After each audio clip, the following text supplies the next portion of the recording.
লালটু, এ লালটু, তুই এরম সিংহাসনে উঠেছিস কেন বাবা? তুই তো কোনোদিন এরম করিস না। দেখো আমার বড় গোপাল এখানে, ছোট গোপাল ওপালে, আমি ভাবছি ও কোথায় গেল। ঠাকুরঘর অন্ধকার, সিংহাসনে বসে আছে। তুই কে রে?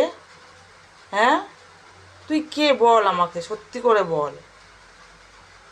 কেউ সিংহাসনে এরম বসে থাকে বাবা? ও লালটু, নামো নামো নামো। তুমি গোপাল ভাইয়ের কিন্তু পেটের মধ্যে শুইয়ে রেখেছো, দেখো তাকে ঢাকা দিয়ে তুমি শুয়ে আছো। ওঠো, ওঠো, ওঠো, ওঠো, ওঠো, ওঠো, ওঠো, নামো, চলে এসো, চলে এসো, চলে এসো, আসো।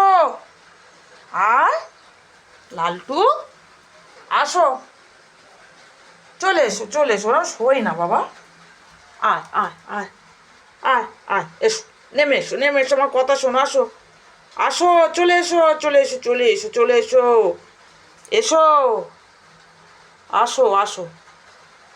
তুমি দেখেছো আমার গোপালটাকে কোথায় রেখে দিয়েছে? এই যে, এই যে আমার গোপাল বার হচ্ছে, দেখো, দেখো, গোপালের চড়ে ও শুয়ে আছে, দেখো, দেখো।